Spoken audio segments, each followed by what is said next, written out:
Welcome students.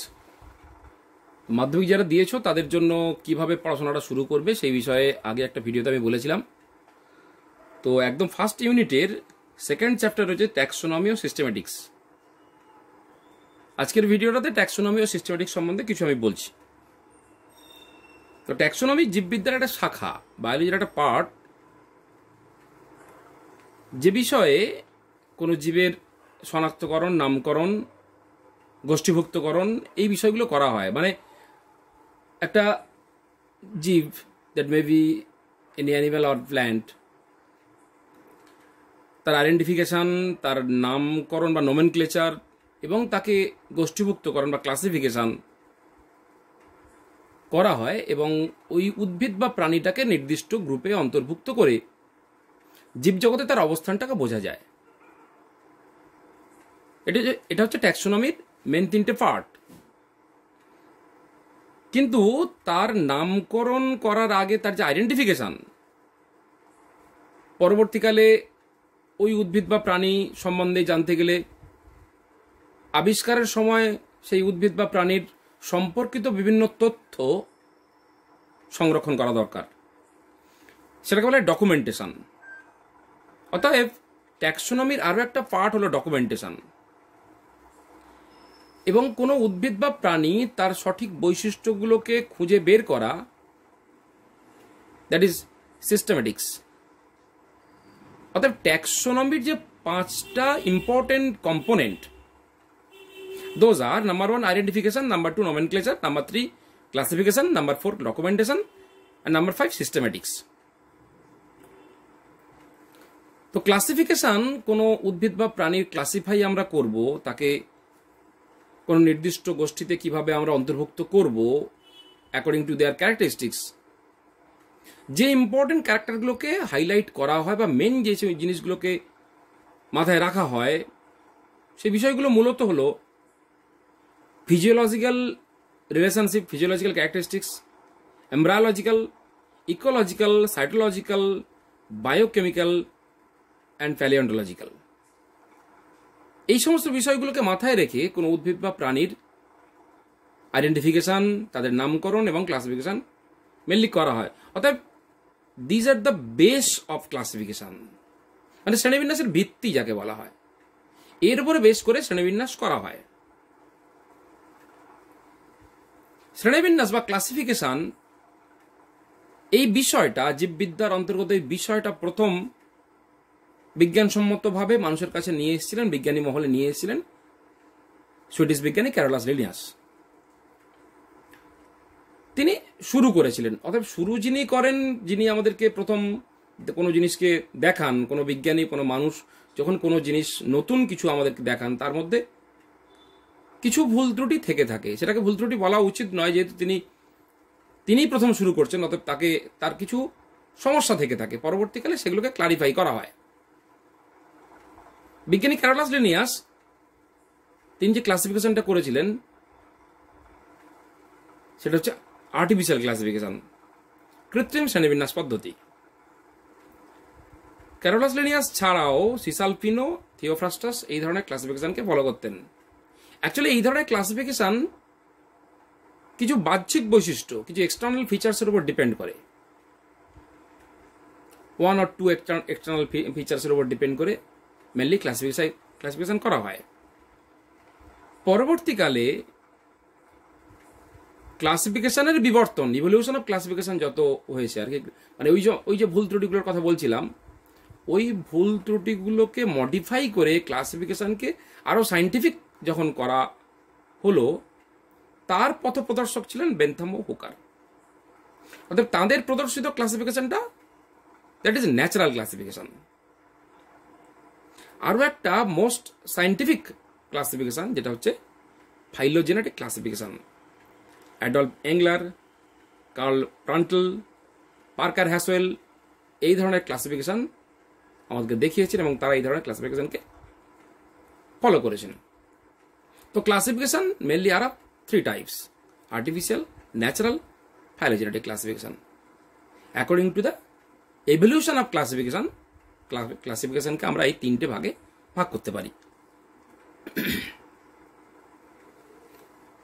তো কোনো উদ্ভিদ বা প্রাণীকে ক্লাসিফাই করা মানে তাকে নির্দিষ্ট সিস্টেমেটিক্যালি ক্লাসিফাই করা, নির্দিষ্ট গোষ্ঠীতে অন্তর্ভুক্ত করা, তার জন্য কিছু নির্দিষ্ট নিয়ম ফলো করতে হয়।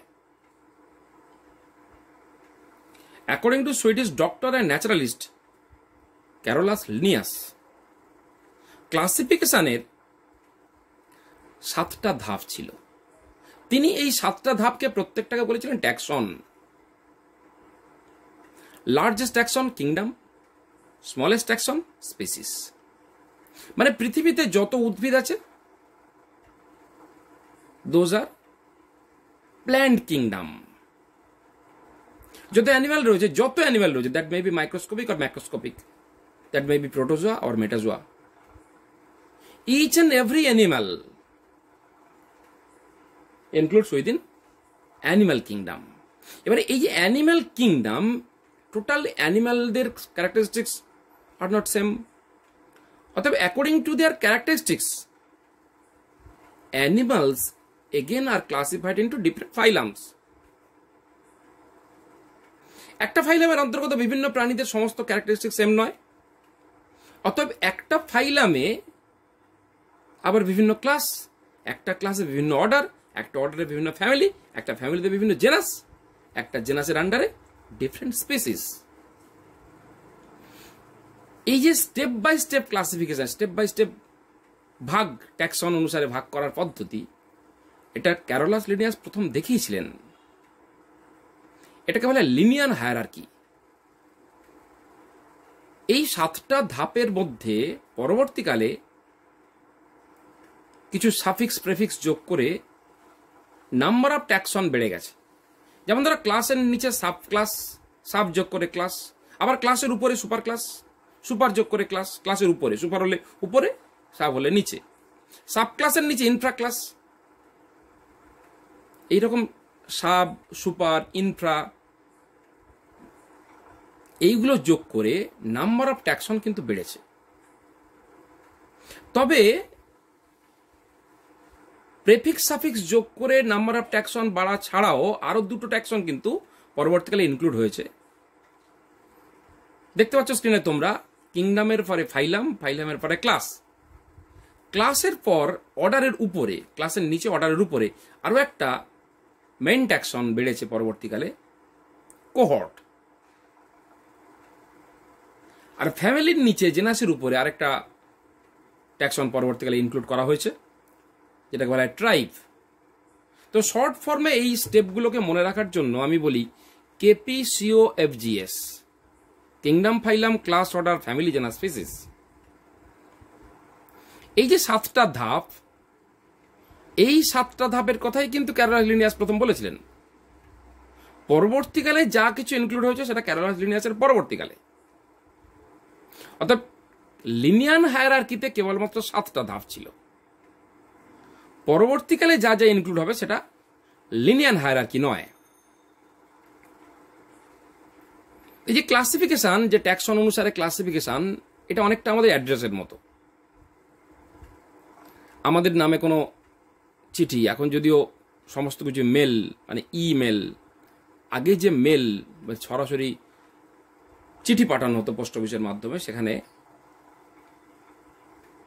কি থাকতো একদম নিচে থেকে খেয়াল করো, ফার্স্ট নেম, সার নেম, তারপর village, post office, district, state, country.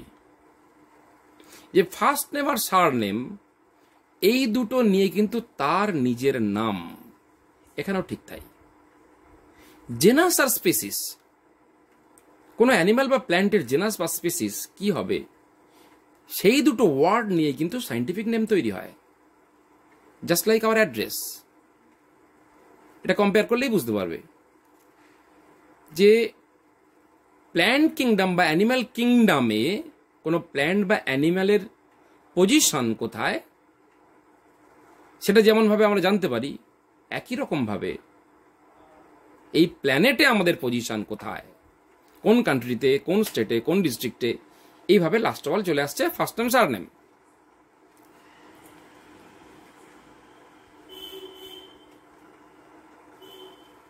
তো স্পিসিস কারা? সবচেয়ে নিচে আমরা দেখেছিলাম স্মলেস্ট ট্যাক্সন স্পিসিস।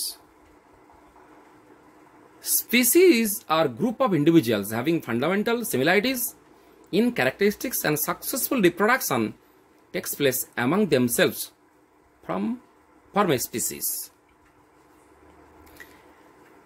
একটা গ্রুপ অফ ইন্ডিভিজুয়াল যারা নিজেদের মধ্যে প্রজনন করতে সক্ষম এবং যাদের কিছু কমন বৈশিষ্ট্য রয়েছে, তবে মেন ক্যারেক্টার যেটা হলো তারা নিজেদের মধ্যে প্রজননে সক্ষম।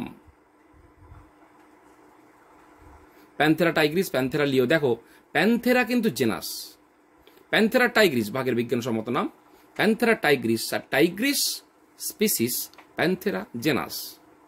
Panthera leo persica, Panthera leo lion scientific name, দুটোই প্যান্থেরা জেনাসের অন্তর্গত, কিন্তু they are different species. Panthera tigris, Panthera leo persica, they are different species but under same genus, that is Panthera. Genus, it consists of a group of related species which has more characters in common in comparison to species of other genera. A group of species, অনেকগুলো species. আগে স্পিসিসের স্লাইডটা যেটা দেখলে,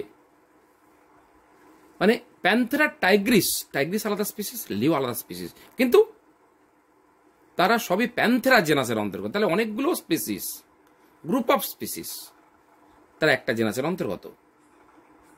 একই রকম ভাবে অনেকগুলো genus নিয়ে একটা family, it is a group of related genera with less number of similarities as compare to genus and species.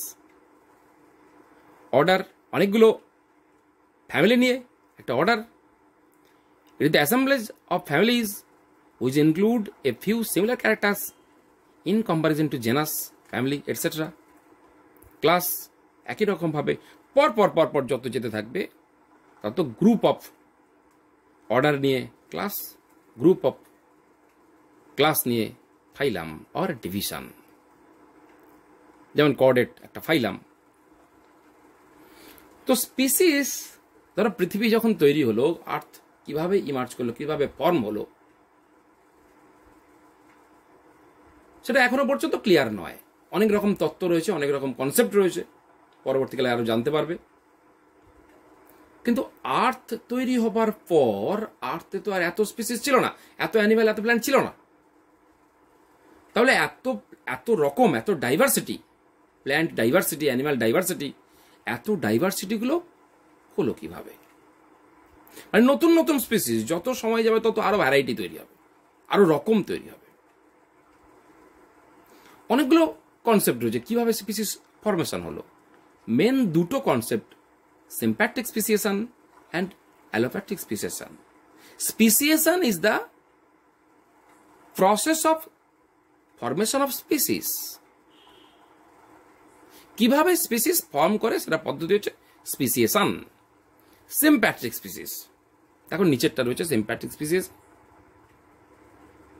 একটা গ্রুপ অফ ইন্ডিভিজুয়াল যাদের সংখ্যা, নাম্বার অফ ইন্ডিভিজুয়াল ধীরে ধীরে ইনক্রিজ করতে করতে পপুলেশনটা একসময় বেড়ে যাবে। পপুলেশনটা বেড়ে গেলে একসময় দেখা যায় যে হিউজ যে পপুলেশন, সেই পপুলেশনের দু সাইডেড ইন্ডিভিজুয়ালের মধ্যে কিছু ডিফারেন্স তৈরি হয়ে যায়। সময়ের সঙ্গে সঙ্গে ধীরে ধীরে তারা এই যে ডিফারেন্সগুলো তৈরি হয়ে গেল, একটু একটু করে পরিবর্তন হতে হতে হতে হতে অবশেষে গিয়ে দেখা যায় যে হিউজ একটা পপুলেশন, তার দুই পাশের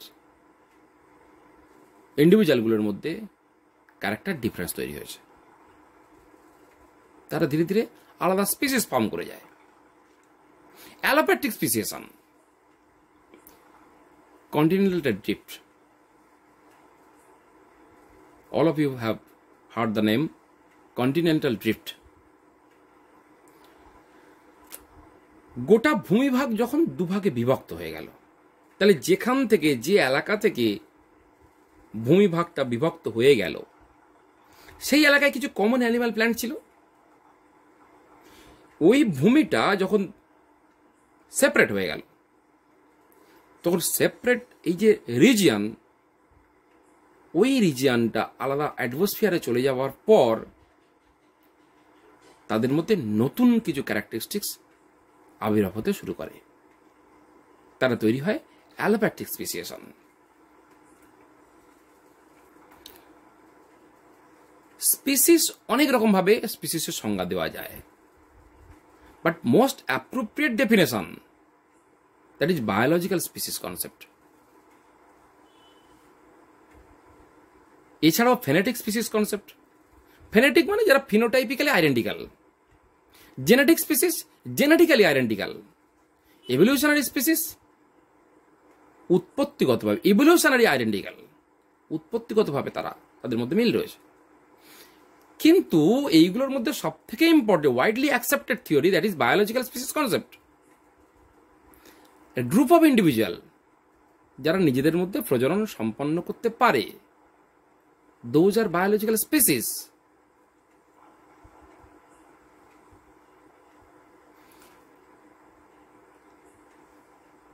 তো হায়ারার্কিতে, লিনিয়ার হায়ারার্কিতে যে স্টেপগুলো আমরা দেখেছিলাম তার মধ্যে সব থেকে ছোট ট্যাক্সন ছিল স্পিসিস, বড় ট্যাক্সন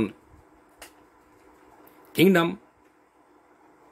কিন্তু জেনাস আর স্পিসিস, সব থেকে ছোট ট্যাক্সন স্পিসিস, তার উপরের ট্যাক্সন জেনাস, এই দুটো ওয়ার্ড নিয়ে সায়েন্টিফিক নেম তৈরি হয়। কোনো অ্যানিম্যাল বা প্ল্যান্ট আবিষ্কার হওয়ার পর, নতুন যখন কোনো বিজ্ঞানী নতুন করে একটা অ্যানিম্যাল বা প্ল্যান্টকে দেখলেন, তখন তাকে নোমেনক্লেচার, একদম প্রথমেই বলেছিলাম আমি, নোমেনক্লেচার, নামকরণ। তাহলে নাম কিভাবে করা হবে, কোন অ্যানিম্যাল বা প্ল্যান্টের নামকরণ কিভাবে করা হবে তার পদ্ধতিও কিন্তু ক্যারোলাস লিনিয়াস বলে গেছিলেন, নির্দিষ্ট নিয়ম বলে গেছিলেন যে এইভাবে নামকরণ করা উচিত। দুটো ওয়ার্ড বা দুটো পদের সাহায্যে নামকরণের কথা তিনি বলেছিলেন, যেটাকে বলা হয় বাইনোমিয়াল নোমেনক্লেচার। ক্যাসপার বাউইন 1596-এ প্রথম কিন্তু বাইনোমিয়াল নোমেনক্লেচারের কথা বলেন, বাট উইদাউট এনি প্রপার ল। তিনি সঠিকভাবে বলতে পারেননি। কিন্তু পরবর্তীকালে 1753 স্পিসিস প্ল্যান্টারাম বইতে এবং সিস্টেমা নেচুরি 1758-এ, এই দুটো বইতে ক্যারোলাস লিনিয়াস কিভাবে দুটো ওয়ার্ডের সাহায্যে নামকরণ হবে, কোনো উদ্ভিদ বা প্রাণীর নামকরণ হবে, সে নিয়মগুলো কিন্তু তিনি বলে গেছেন। কথাটা হচ্ছে নাম দেওয়ার প্রয়োজন কি? কারণ আমরা প্রত্যেকটা অ্যানিম্যাল বা প্ল্যান্টকে লোকাল কিছু নামে চিনি। যেমন ধরো, কেন নাম দেওয়ার প্রয়োজন তার একটা কমন এক্সাম্পল আমি বলি। এখানে দেখতে পাচ্ছি একটা চড়ুই পাখি। চড়ুই পাখিকে পর্তুগালে বলা হয় পার্ডল, স্পেনে বলা হয় মইনিউ, বেঙ্গলে আমরা বাঙালিরা বলি চড়াই, ইংল্যান্ডে বলে স্প্যারো। তাহলে এই বিভিন্ন দেশের সায়েন্টিস্টরা যখন একসাথে বসে চড়ুই পাখি নিয়ে আলোচনা করবেন, স্বাভাবিকভাবে যদি একটা কমন নাম না থাকে, তাদের পক্ষে আলোচনাটাকে এগিয়ে নিয়ে যাওয়াটা খুব মুশকিল হবে। সেই জন্য একটা ভালো নাম দেওয়ার প্রয়োজন। যেমন আমাদের প্রত্যেকের একটা ভালো নাম রয়েছে, কারণ আমাদের প্রত্যেকের আলাদা আলাদা ডাক নাম রয়েছে। মামার বাড়ি একরকম ডাক নাম, পিসির বাড়ি একরকম ডাক নাম, বাবা একরকম ডাকে, মা একরকম ডাকে, কিন্তু প্রত্যেকের একটা ভালো নাম রয়েছে। একই রকমভাবে কোনো প্ল্যান্ট বা অ্যানিম্যালের লোকাল ল্যাঙ্গুয়েজে কোনো কমন নাম থাকতেই পারে, লোকাল কোনো নাম থাকতেই পারে, কিন্তু একটা ইন্টারন্যাশনাল একটা নাম দেওয়ার প্রয়োজন হয়ে পড়ে, যাতে ইন্টারন্যাশনালি সবাই একটা কমন নামে তাকে জানতে পারে। সেজন্য প্রত্যেকটা উদ্ভিদ এবং প্রাণী তাদের বাইনোমিয়াল নোমেনক্লেচার বা দ্বিপদ নামকরণ করা হয়।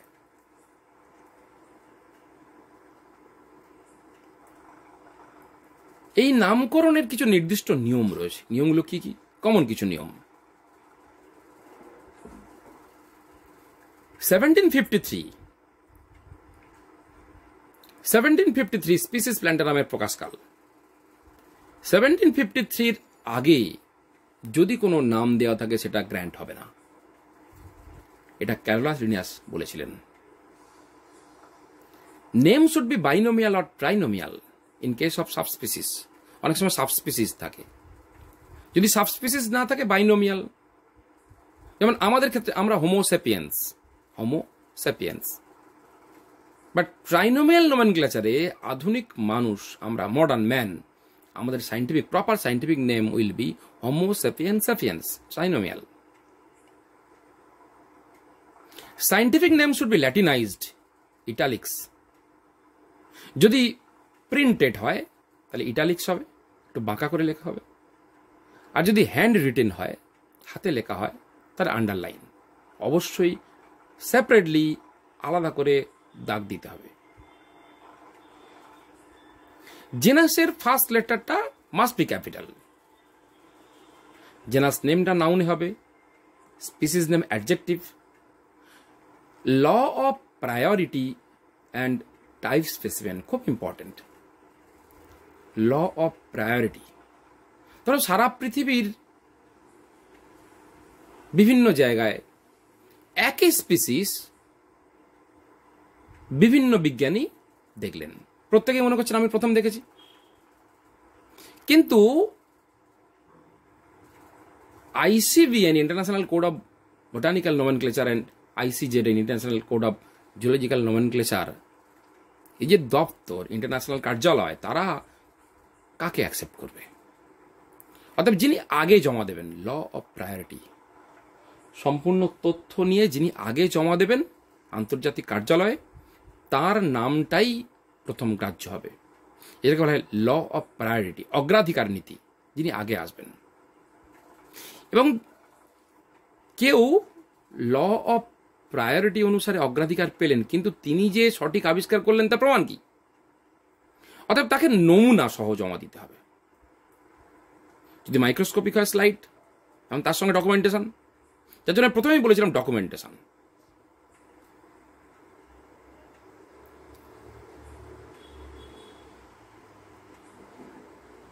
সায়েন্টিস্ট নেম, সায়েন্টিফিক যে নেম, কোনো প্ল্যান্ট বা অ্যানিমেলের সায়েন্টিফিক নেম যেটা হবে, তার শেষে কিন্তু সায়েন্টিস্টের নেম পুরো বা অন্তত শর্ট ফর্মে থাকবে।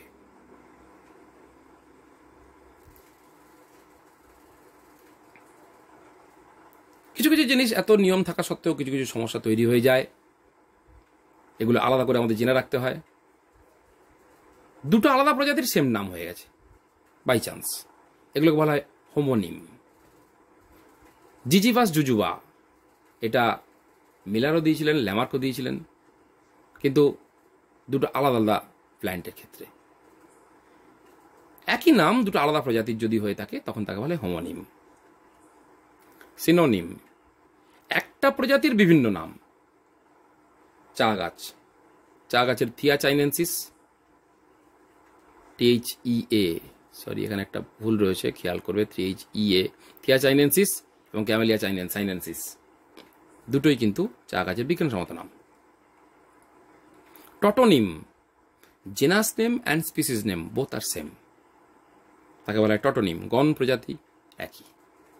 টপোনিম, যখন কোনো একটি জীবের নামকরণ বাসস্থানের বা ওই অঞ্চলের নাম অনুসারে হয়। বস ইন্ডিকাস, ইন্ডিয়া। ফিকাস বেঙ্গালেন্সিস, বেঙ্গল। আপাতত আজকের ট্যাক্সোনমি চ্যাপ্টারটা তোমাদেরকে বললাম, ফিরে আসবো এরপরে অন্য কোনো চ্যাপ্টার নিয়ে। তৈরি থেকো। Thank you.